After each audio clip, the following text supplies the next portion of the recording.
दोस्तों ओम नमः शिवाय। दोस्तों स्वागत है आप सभी लोगों का एक बार फिर से इस यूट्यूब चैनल शिवा एस्ट्रोलॉजी में आज की बहुत ही खास और बहुत ही महत्वपूर्ण वीडियो में।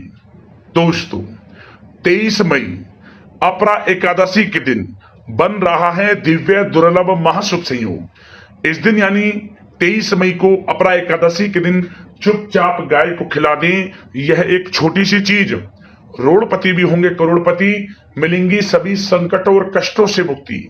मृत्यु दंड पितृ दोष तुरंत होगा खत्म। पूरे साल आपके घर में भरे रहेंगे अन्न धन के भंडार। यूं कहें भगवान विष्णु जी माता लक्ष्मी की कृपा से आपकी 7 पुश्तें तक करेंगी रुपयों पैसों पर राज। या दोस्तों 7 पीढ़ियों तक बैंक बैलेंस बढ़ता चला जाएगा। सभी दुख दर्द संकट कष्ट दूर हो जाएंगे और सभी सुख आपके पास आ जाएंगे। सभी सुख आपके कदम चूमेंगे यदि आप यह एक छोटी सी चीज गाय को खिला देते हैं एकादशी के दिन, जो कि इस बार 23 मई को है अपरा एकादशी। बहुत ही दुर्लभ योग में है। तत्काल गरीबी आपके जीवन से खत्म हो जाएगी। गरीबी घर का रास्ता भूल जाएगी और आपको 7 पीढ़ियों तक लाभ मिलेगा, क्योंकि इस बार अपरा एकादशी के दिन बहुत ही दुर्लभ योग बन रहे हैं, जिसमें कि गाय से जुड़े जो भी उपाय आप कर लेंगे, जो इस वीडियो में आपको बताएंगे, आपकी समस्त मनोकामनाएं पूर्ण हो जाएंगी। धन की प्राप्ति होगी, धन सुख संपत्ति की आपको प्राप्ति होगी, अन्न धन के भंडार बढ़े रहेंगे, 7 पीढ़ियों तक लाभ मिलेगा आपको। तो दोस्तों कौन कौन से भी गाय से जुड़े उपाय हैं जो कि आपको इस बार अपरा एकादशी के दिन जरूर करने चाहिए, इस वीडियो में वही बताएंगे। इन उपायों को करने से भगवान विष्णु जी माता लक्ष्मी प्रसन्न हो जाते हैं, भक्तों की समस्त मनोकामनाओं को पूर्ण कर देते हैं। तो अंत तक बने रहें, बहुत ही महत्वपूर्ण वीडियो है आपके लिए। आगे शुरू करें वीडियो को। सबसे पहले तो लाइक करना, जय मां लक्ष्मी, जय श्री विष्णु कमेंट्स में जरूर लिखना। दोस्तों आपको बता दें अपरा एकादशी का व्रत साल की सभी प्रमुख एकादशियों में से एक माना जाता है। अपरा एकादशी भगवान विष्णु जी को समर्पित है। यह ज्येष्ठ महीने के शुक्ल पक्ष की 11वीं तिथि को मनाई जाती है। भक्त इस दिन व्रत रखते हैं। माना जाता है कि इस व्रत से मोक्ष की प्राप्ति होती है। भगवान कृष्ण ने स्वयं अपरा एकादशी के व्रत के महत्व के बारे में बताया है। ब्रह्म पुराण के अनुसार आपको बता दें अपरा एकादशी को मोक्ष का द्वार माना जाता है। भगवान कृष्ण ने इस व्रत के बारे में कहा है, जो भी कोई भक्त और इस व्रत को भक्ति पूर्वक ईमानदारी से व्रत रखता है, वह सभी पापों से मुक्त हो जाता है और मोक्ष की प्राप्ति करता है। अपरा शब्द का अर्थ असीम, इसलिए इस व्रत को रखने के फायदे भी असीम हैं। तो सबसे पहले तो इस व्रत का हम आपको पूजा विधि किस विधि से आपको करनी है वह बता देते हैं और कब यह व्रत रखा जाएगा। तो सबसे पहले 23 मई दिन शुक्रवार को यह व्रत रखा जाएगा। इस बार अपरा एकादशी 23 मई दिन शुक्रवार को है। आपको बता दें व्रत रखने वालों को इस दिन सुबह जल्दी उठना चाहिए और आपको एक बात का ध्यान रखें कि सूर्योदय से पहले उठे। कोई भी हो, व्रत रख रहा हो कोई या नहीं रख रहा हो, एकादशी या पूर्णिमा तिथि या अमावस्या, ये कुछ तिथियां ऐसी हैं कि इन पर आपको सूर्योदय से पूर्व मतलब पहले जरूर उठे आप। तो एकादशी के पहले आपको जरूर उठना है। एकादशी पर सूर्योदय से पहले स्नान आदि से निवृत्त हो जाएं, स्वच्छ वस्त्र धारण करें। इसके बाद आप संभव हो सके तो व्रत का संकल्प लें। भगवान सूर्यदेव को 1 लोटा जल अवश्य अर्पित करें। इसके बाद भगवान विष्णु जी माता लक्ष्मी का विधि विधान से पूजन करें। आप भगवान विष्णु जी के साथ माता लक्ष्मी का इस दिन पूजन जरूर करें और इस दिन आपको भगवान विष्णु जी माता लक्ष्मी के मंत्रों का जाप करना चाहिए। अधिक से अधिक इनके नाम का कीर्तन करें और अन्न धन वस्त्र का दान करें, जो भी आपसे जैसा भी आपसे बने। और इस दिन आपको संभव हो सके तो दोस्तों इस दिन आप अन्न धन वस्त्र तो दान करें, साथ ही साथ ब्राह्मणों जरूरतमंदों में कुछ खाने से संबंधित कुछ दान जरूर करें, खवाएं, उनकी सेवा करें। ब्राह्मणों की या फिर गरीब जरूरतमंदों में कुछ ना कुछ बांटें। एकादशी के दिन लाभ मिलेगा आपको। और इस दिन शाम के समय पीपल के पेड़ के नीचे दीपक जरूर जलाएं। आटे का चौमुखी दीपक, सरसों के तेल का, लाल वाले कलावे की बाती लगाकर और 11 बार परिक्रमा करें पीपल के पेड़ की और इस दीपक की एक साथ। ओम नमो भगवते वासुदेवाय नमः, मंत्र का स्मरण करते हुए, माता लक्ष्मी के मंत्रों का उच्चारण करते हुए, अपनी मनोकामना मांगते हुए 11 बार परिक्रमा कर लें, आपको लाभ मिलेगा, समस्त मनोकामनाएं आपकी पूर्ण होंगी। ये अपरा एकादशी बहुत ही दुर्लभ योग में है, लाभ जरूर उठाएं आप। भगवान विष्णु जी, माता लक्ष्मी की कृपा आपके ऊपर सदैव बरसेगी। अब दोस्तों बात करते हैं गाय से जुड़े कौन कौन से वे महत्वपूर्ण उपाय हैं जो कि आपको इस बार अपरा एकादशी के दिन जरूर करने चाहिए, जिससे भगवान विष्णु जी, माता लक्ष्मी प्रसन्न हो जाते हैं, भक्तों की समस्त मनोकामनाएं पूर्ण कर देते हैं और तत्काल गरीबी समाप्त हो जाती है। 7 पीढ़ियों तक लाभ मिलता है, अन्न धन के भंडार भरे रहते हैं और दुख दर्द संकट कष्ट दूर हो जाते हैं और सब सुख आपके कदमों में आ जाएंगे। चलिए शुरू करते हैं। गाय से जुड़े हुए कौन कौन से महत्वपूर्ण प्रभावशाली चमत्कारिक उपाय हैं, चलिए शुरू करते हैं। दोस्तों, सनातन परंपरा में गाय, गंगा और गायत्री का बहुत ज्यादा धार्मिक महत्व है। मान्यता है कि गौ माता के शरीर पर 33 कोटि देवी देवताओं का वास होता है। गौ माता की सेवा एवं पूजा करने वाले जातक पर इन सभी देवी देवताओं की कृपा बरसती है। गो सेवा से ना सिर्फ इस जन्म के बल्कि पूर्व जन्म के भी दोष दूर हो जाते हैं। प्रत्येक सुबह जब आपके घर में भोजन बनना प्रारंभ हो तो सबसे पहले बनाई गई रोटी को आप गौ माता के नाम से निकाल दें और भोजन करने से पूर्व गौ माता को इस रोटी को खिलाएं।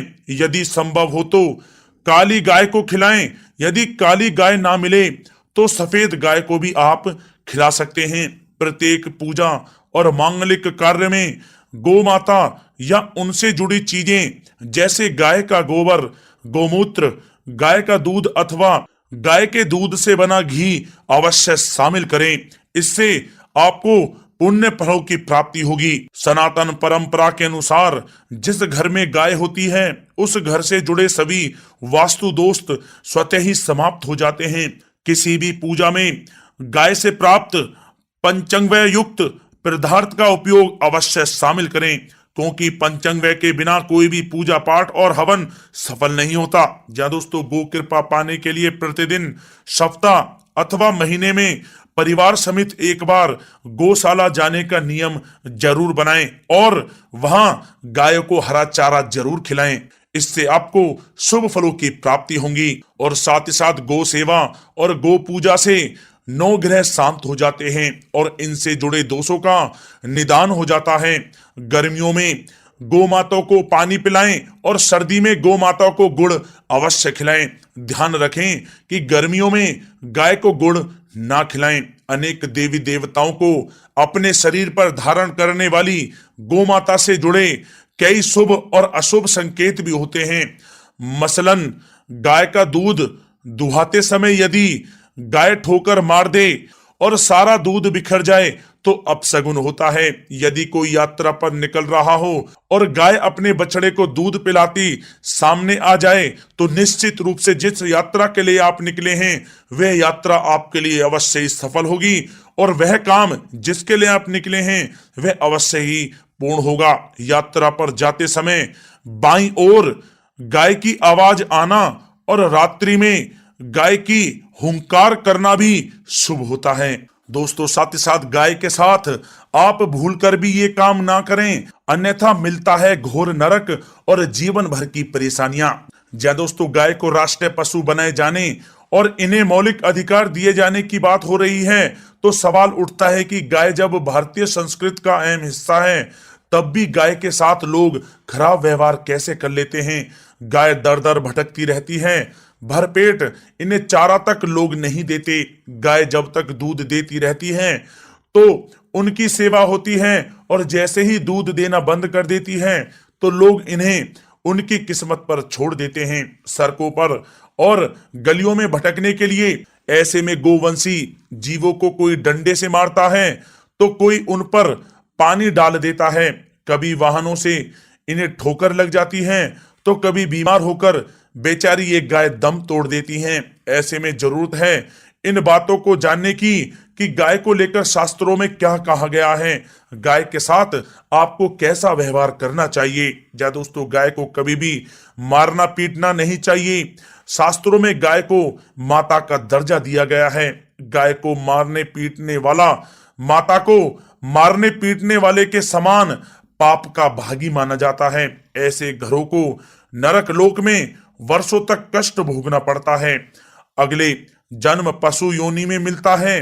कथा है कि गौतम मुनि ने गलती से गाय को डंडा मार दिया था, जिससे गाय की मृत्यु हो गई थी, और इस पाप से मुक्ति के लिए इन्हें वर्षों तक तपस्या करनी पड़ी। भगवान श्री कृष्ण जी ने बैल स्वरूप में आए वृत्तासुर का वध कर दिया था, जिससे मुक्ति के लिए भगवान श्री कृष्ण को संपूर्ण तीर्थों को एक कुंड में बुलाना पड़ा, और इस कुंड में स्नान से वह पाप मुक्त हो गए थे। या दोस्तों, साथ ही साथ जो लोग पानी पी रही गाय को भगाते हैं, वे घोर पापी के भागी बनकर नरक भोगते हैं, ऐसा पुराणों में बताया गया है। जबकि जो लोग गाय के लिए प्याऊ और चारा घरा बनवाते हैं, वह महाभाग्यवान होते हैं। ऐसे लोग घोर पाप से मुक्त होकर स्वर्ग पा जाते हैं और बड़े ही धनवान कुल में जन्म लेकर सुख भोगते हैं। और साथ ही साथ आराम कर रही गाय को कष्ट देकर कभी भी उठाना नहीं चाहिए। कहते हैं कि जिस स्थान पर गाय बैठी है, वहां से नकारात्मक ऊर्जा समाप्त हो जाती है। गाय के बैठने की जगह को जो लोग नियमित साफ रखते हैं, वे पूर्व जन्म में किए गए जाने अनजाने में पापों से मुक्ति हो जाते हैं और गोलोक में स्थान पाते हैं। गाय को डंडा मारकर उठाना, पानी डालकर उठाने से मनुष्य पाप का भागी बनता है और अगले जन्म में उसे दर दर भटकना पड़ता है। और साथ ही साथ शास्त्रों में बताया गया है कि गाय का दूध उसके बछड़े के लिए होता है। गाय के बछड़े से बचा हुआ दूध ही मनुष्य को लेना चाहिए, लेकिन कुछ लोग एक बार गाय को दूह लेने के बाद फिर से बछड़े के लिए बचा हुआ दूध भी दूह लेते हैं। ऐसा करना घोर पाप कहा जाता है। ऐसे दूध को दुहाने वाला और ग्रहण करने वाला दोनों ही पाप के भागी बन जाते हैं। दोस्तों, साथ ही साथ शास्त्रों में कहा गया है कि गोवंश यानी गाय और बैल के पीठ पर नहीं बैठना चाहिए। इनके पीठ पर बैठने से महापाप लगता है। ऐसे लोगों को नरक की यातना भोगनी पड़ती है। एकमात्र महादेव के अंश के उत्पन्न नंदी ही गोवंशी हैं, जिस पर स्वयं महादेव और महादेवी सवारी करती हैं, क्योंकि नंदी ने स्वयं अपनी इच्छा से महादेव की सवारी बनना स्वीकार किया था। और साथ ही साथ शास्त्रों में गाय के दान को बहुत ही महत्व दिया गया है, लेकिन ऐसी गाय का दान कभी नहीं करना चाहिए जो बूढ़ी और बीमार हो। कठोपनिषद में नचिकेता की कथा भी इस संदर्भ में है कि जिस नचिकेता ने पिता द्वारा बूढ़ी गाय को दान करने पर आपत्ति जताई थी, दूध देने वाली और बछड़े सहित जो लोग गाय का दान करते हैं, वह महान पुण्य को प्राप्त करके स्वर्ग में स्थान पाते हैं। दोस्तों, साथ ही साथ सूर्य, चंद्र, मंगल या शुक्र की युति राहु से हो तो पितृ दोष होता है। यह भी मान्यता है कि सूर्य का संबंध पिता से एवं मंगल का संबंध रक्त से होने के कारण सूर्य यदि शनि, राहु या केतु के साथ स्थित हो या दृष्टि संबंधी हो तथा मंगल की युति राहु या केतु से हो तो पितृ दोष होता है। इस दोष से जीवन संघर्ष में बन जाता है। यदि पितृ दोष हो तो गाय को प्रतिदिन या किसी भी एकादशी को या किसी पूर्णिमा के दिन या अमावस्या को रोटी, गुड़, चारा आदि खिलाने से पितृ दोष समाप्त हो जाता है। साथ ही साथ देसी गाय की पीठ पर जो ककुद कुबड़ होता है वह बृहस्पति गुरु हैं। अतः जन्म पत्री में यदि बृहस्पति अपनी नीच राशि मकर में हो या अशुभ स्थिति में हो तो देसी गाय के इस बृहस्पति भाग एवं शिवलिंग रूपी कुबड़ के दर्शन करने चाहिए। गुड़ तथा चने की दाल रखकर गाय को रोटी भी दें, इससे आपको शुभ फलों की प्राप्ति होगी। और साथ ही साथ यदि आप रास्ते में जा रहे हों और सामने से गौ माता आती हुई दिखाई दें तो गौ माता को आप अपनी दाहिनी ओर से जाने देना चाहिए। आपकी यात्रा अवश्य ही सफल होगी। और साथ ही साथ यह संकेत भी जान लें, यदि आप यात्रा पर जा रहे हैं और सामने आपके गाय पड़ जाए अथवा अपने बछड़े को दूध पिलाती हुई सामने गाय दिखाई दे जाए तो समझ जाना कि वह यात्रा आपके लिए अवश्य ही सफल होंगी। और साथ ही साथ जिस घर में गाय होती है उसमें वास्तु दोष स्वतः ही समाप्त हो जाता है। और साथ ही साथ आपको बता दें कि गाय को आप जो भी रोटी बनाएं प्रतिदिन ताजी रोटी ही बनाएं। गाय को अगर आपने रोटी बनाई है तो कोशिश करें कि उस रोटी को आप तुरंत ही गाय को दे दें। अगर आप उस रोटी को रख देंगे और उस रोटी को अगले दिन देंगे तो वह रोटी बासी मानी जाएगी। गाय को कभी भी बासी रोटी ना दें, इससे घर में नकारात्मक ऊर्जा वास करती है और जो भी कार्य आपके बनने वाले होंगे वह कार्य भी आपके बिल्कुल भी नहीं बनेंगे। इससे आपके घर में हमेशा दरिद्रता का वास रहेगा और आप जिस भी कार्य को करेंगे उस कार्य में आपको हमेशा असफलता ही हाथ लगेगी। इसलिए कोशिश करें गाय को रोजाना ताजी रोटी बनाकर खिलाएं और रोटी को बिल्कुल ना रखें, बासी रोटी गाय को ना दें। और साथ ही साथ सड़ी गली चीजें गाय को नहीं खिलानी चाहिए कि घर में कोई फल है, कोई सब्जी है, सड़ जाए तो लोग क्या करते हैं गाय को खिला देते हैं। नहीं, ऐसा नहीं करना चाहिए। ऐसा करने से यदि आप गाय को खिलाते हैं तो और आप पाप के भागी बन जाते हैं। आप बिल्कुल भी सड़ी गली चीजें गाय को ना खिलाएं। और साथ ही साथ आप आटे की 11 लोइयां बनाकर उनके ऊपर हल्दी लगाएं।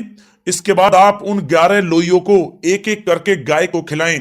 प्रत्येक लोई को खिलाते समय गाय के सींगों पर आप हाथ फेरें, पीठ पर हाथ फेरें, मस्तक पर हाथ फेरें, माता गाय के आप चरणों के स्पर्श करें। जहां दोस्तों ऐसा करने से आपके समस्त कार्य बनने लगेंगे। जो दुख का समय चल रहा है वह भी समाप्त होगा। आपके जीवन में खुशियां खुशियां होंगी। और एक बार आप 7 बार गाय की परिक्रमा भी कर लें तो आपके समस्त कार्य पूर्ण होंगे। और साथ ही साथ आप गाय को जब भी रोटी दें, रोटी पर या तो आप थोड़ी हल्दी लगा लें या थोड़ा गुड़ रख लें। अगर गुड़ ना हो तो आप थोड़ा मिश्री रख सकते हैं, थोड़ा घी रख सकते हैं। या दोस्तों गाय को कभी भी सूखी रोटी ना खिलाएं। सूखी का मतलब गाय की जो रोटी रखें खिलाएं उस पर कुछ ना कुछ रख कर खिलाएं। हल्दी रख लें, गुड़ रख लें, मिश्री, घी या जो भी रख लें, मतलब खाली रोटी नहीं।